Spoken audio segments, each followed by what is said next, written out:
যখন মাইয়েতকে কবরে শোয়ানো হয় তখন সে তাকে দাফন করে যাওয়া ব্যক্তিদের হাঁটার খসখস আওয়াজ শুনতে পায়। এরপরে তাকে যখন শুইয়ে দেওয়া হয়, সে যদি মুমিন ব্যক্তি হয় তাহলে তার মাথার দিকে তার সলাত এসে দাঁড়িয়ে যায়। দুনিয়াতে আপনি যে নামাজগুলো পড়েছেন, আমি যে নামাজগুলো পড়ছি, এগুলো মাথার দিকে দাঁড়িয়ে যায়। ডান দিকে চলে আসে তার সওম, সওম মানে কি? রোজা। বাম দিকে চলে আসে যাকাত, যাকাত মানে কি? বাম দিকে মাইয়াতের থাকবে কি ভাই? যাকাত। তারপরে পায়ের দিকে চলে আসবে তার আত্মীয়তার সম্পর্ক রক্ষার ইবাদত, তার এই যে অন্যান্য দান সদকা, তার নফল আমল, তার তাসবিহ তাহলিল, তার কোরআন তেলাওয়াত ইত্যাদি পায়ের দিকে চলে আসবে। এখানে একটা হাদিস এসেছে, সূরাতুল মুলক যে ব্যক্তি রাতের বেলা তেলাওয়াত করবে, কোন সূরা ভাই? তাবারাকাল্লাযী বিয়াদিহিল মুলক ওয়া হুয়া আলা কুল্লি শাইইন কাদির। এই সূরা যে ব্যক্তি রাতের বেলা করে তেলাওয়াত করবে, ইনশাআল্লাহ সূরা মুলকও কবরে তার সাথে থাকবে এবং কবর আযাব থেকে সূরা মুলক তাকে বাঁচাবে ইনশাআল্লাহ। আমি বুঝাচ্ছি যে কি অবস্থাটা হবে। এবার দুজন ফেরেশতা মাথার দিক থেকে আসবেন, আসতে চাইবেন, সালাত বলবে এখান দিয়ে আসা যাবে না, এদিক দিয়ে আসা যাবে না। ডান দিক দিয়ে আসতে চাইবেন, এদিক দিয়ে আসা যাবে না। বাম দিক দিয়ে আসতে চাইবেন, যাকাত বলবে এদিক দিয়ে আসা যাবে না। পায়ের দিক দিয়ে আসতে চাইবেন, আমলগুলো বলবে এদিক দিয়ে আসা যাবে না। তখন যাই হোক, তারা আসবেন। এটা কথা কি? এটা কথাটা হচ্ছে যে সলাতের গুরুত্ব, সে সলাত আদায় করেছে, সে আমার হক আদায় করেছে, আমি তার পক্ষে আছি, এটা পক্ষে বোঝাচ্ছে। রোজা বলবে আমি ওর পক্ষে আছি, তাকে আপনি কোনো শাস্তি দিবেন না, আমি তার পক্ষে আছি। আপনারা দুজন তাকে শাস্তি দিবেন না, আমি যাকাত তার পক্ষে আছি, এটা পক্ষে থাকার কথা। তারপরেও তারা আসবেন, চোখগুলো হবে নীল এবং কালো বর্ণ, নীলাপ চোখের কালো। মুনকার নাকি? উঠে বসিয়ে দেওয়া হবে। এবার তিনটা প্রশ্ন। প্রথমে প্রশ্ন হচ্ছে কি? মান রব্বুক, তোমার রবকে? তখন মুমিন বান্দা বুক ফুলিয়ে বলবে রব্বি আল্লাহ, আমার রবকে আল্লাহ। পৃথিবীতে যে ব্যক্তি আল্লাহর সাথে শিরিক করে নাই, আল্লাহ তাওহীদের উপর থেকেছে এবং তার উপরে মৃত্যুবরণ করেছে, ইনশাআল্লাহ সে ব্যক্তি এর উত্তর নির্দ্বিধায় দিতে পারবে ইনশাআল্লাহ।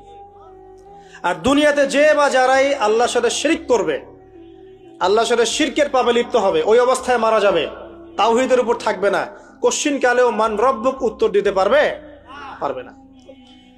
তারপরে প্রশ্ন হয়ে যাবে মা দীনুক, তোমার দিন কি ছিল?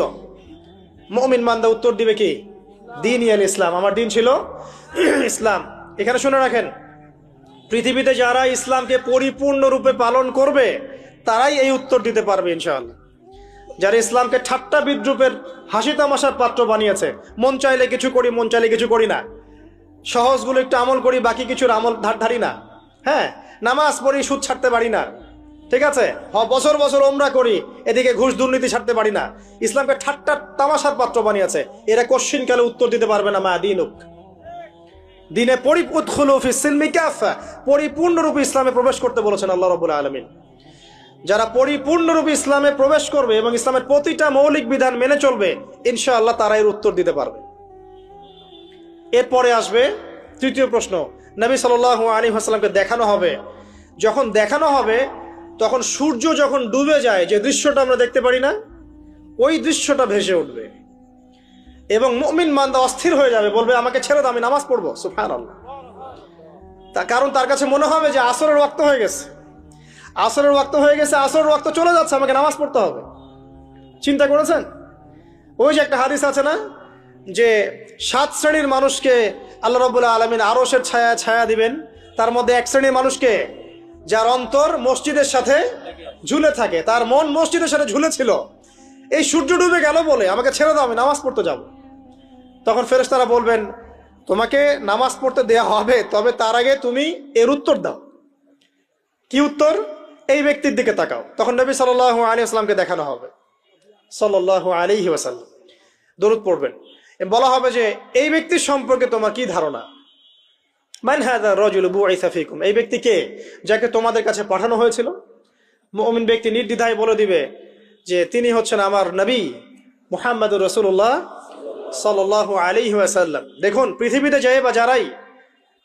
যে বা যারাই নবী সাল্লাল্লাহু আলাইহি ওয়াসাল্লামের সুন্নতের উপর আমল করবে, ইনশাআল্লাহ সে তার উত্তর দিতে পারবে। দুনিয়াতে যারা নবীর সুন্নতের 5 পয়সা পরোয়া করছে না, তার আদর্শের 5 পয়সা দাম দিচ্ছে না, তারা কোশ্চিনকালে উত্তর দিতে পারবে না। নাম হতে পারে আব্দুর রহমান, আব্দুর রহিম, নবীর সুন্নতের ধার ধারে না, তারা উত্তর দিতে পারবে না। তো নবীর সুন্নতের গুরুত্ব কত গভীর, এটা আমাদেরকে এখান থেকে বুঝতে হবে।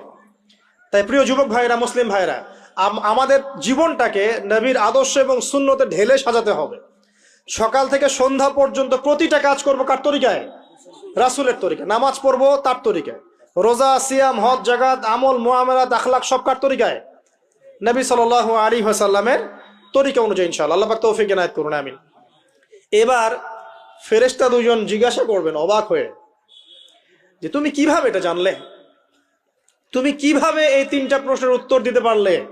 কারণ বেশিরভাগ মানুষ তো উত্তর দিতে পারবে না, বেশিরভাগ মানুষই এই উত্তর দিতে পারবে না। কারণ কিয়ামতের মাঠে 1999 জন মানুষ জাহান্নামে যাবে, নাউজুবিল্লাহ। তো এটা কঠিন পরীক্ষা।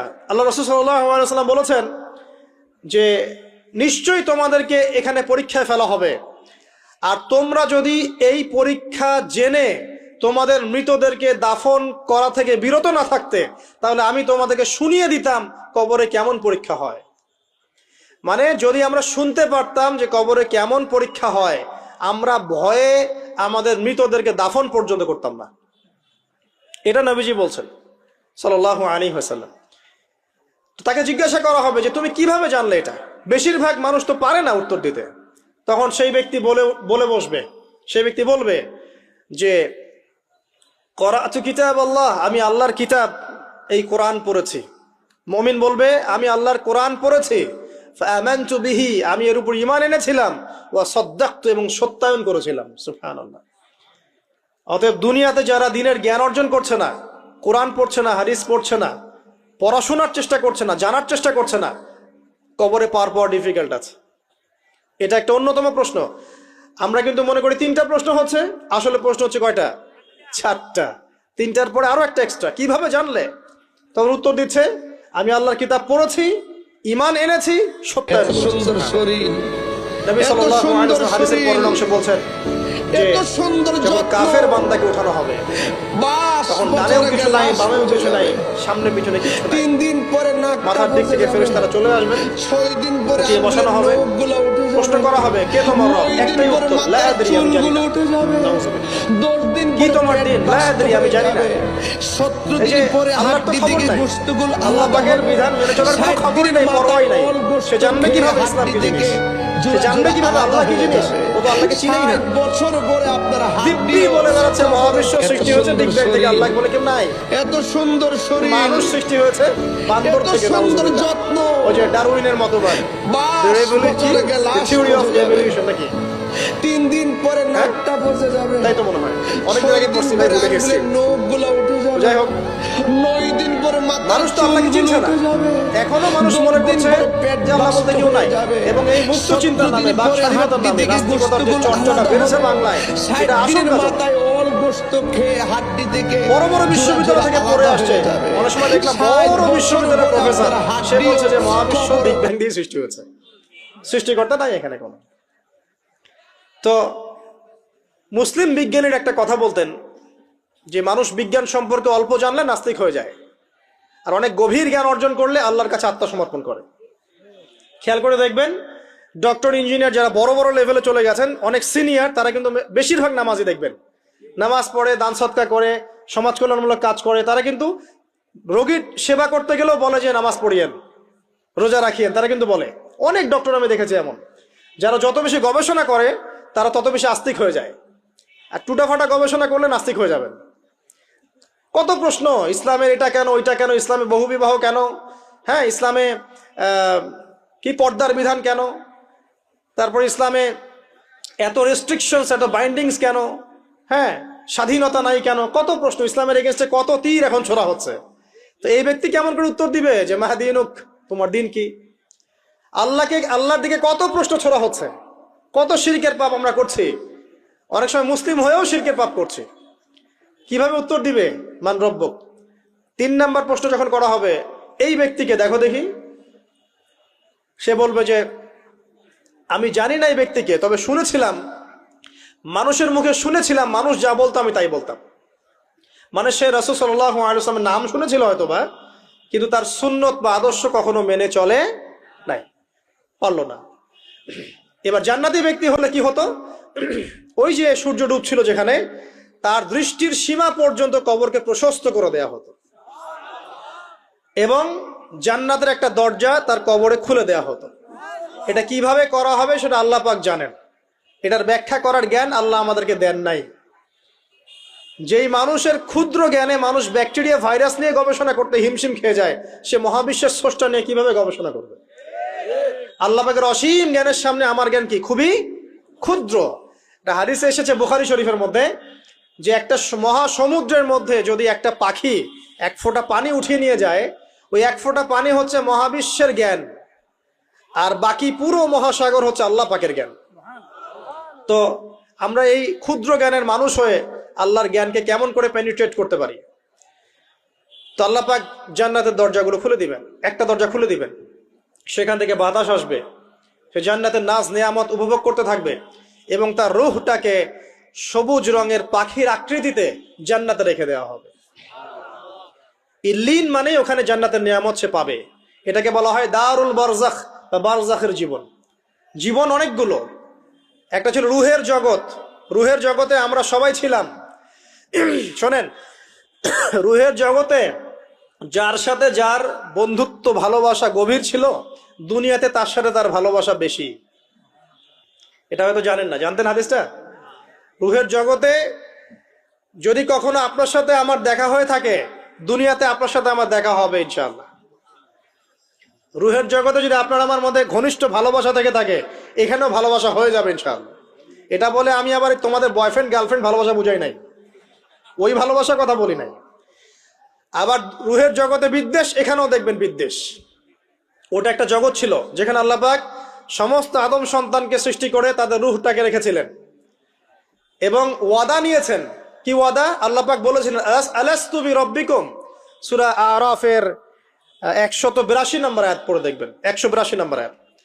আল্লাহ পাক বলেছিলেন যে আমি ওয়াদা নিয়েছিলাম, আলাস্তু বিরব্বিকুম, আমি কি তোমাদের রব নই? আমরা সবাই বলেছিলাম বেলা ইয়া রব্বি, অবশ্যই আপনি আমাদের রব। দুনিয়াতে এসে আমরা ভুলে গেছি। এই ভুলে যাওয়াটা মনে করায় দেওয়ার জন্যই আল্লাহ পাক আসমানে কিতাব নাজিল করেন, নবী রাসূল পাঠান, আমাদের কান পর্যন্ত ইসলামের দাওয়াত পৌঁছে দেন, যাতে আমরা মনে করতে পারি। এবার আসেন রুহের জগতের পর আসলাম এই যে দুনিয়ার জগৎ, দারুদ দুনিয়া। দুনিয়ার মধ্যে আছি হয়তো 50, 60, 70, 100 বছর হাইয়েস্ট। এরপর যাবে দারুল বারজাখ, বারজাখের জগৎ। পাপী ব্যক্তি হলে জাহান্নামের দরজা খুলে দেওয়া হবে, আর জাহান্নামের সে আযাব ভোগ করতে থাকবে, এবং পুণ্যবান ব্যক্তি হলে জান্নাতের দরজা খুলে দেওয়া হবে, এবং এর নাজ নেয়ামত সে ভোগ করতে থাকবে। তখন তাকে বলা হবে এটা জান্নাতের সেই জায়গা যেখানে তুমি থাকবে। এটা দেখার সাথে সাথে, শোনার সাথে সাথে তার যে খুশি উৎফুল্লতা আরো অনেক বেড়ে যাবে। এবং সে কি করবে জানেন? সে পৃথিবীতে ফিরে আসতে চাইবে। সে বলবে আমাকে আমার পরিবারবর্গকে জানাতে দেন, আমাকে আমার পরিবারবর্গকে জানাতে দেন যে আমি ভালো আছি।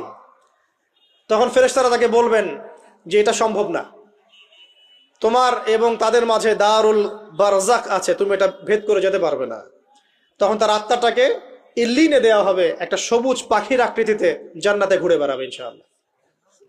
আর যদি জাহান্নামী হয়, তাহলে যে বললাম দরজা খুলে যাবে জাহান্নামের, মর্মান্তিক আযাব তার দিকে আসতে থাকবে। কবর সংকুচিত হয়ে আসবে এমন ভাবে যাতে তার বাম পাজর ডান পাজরের ভিতরে এইভাবে ঢুকে যাবে।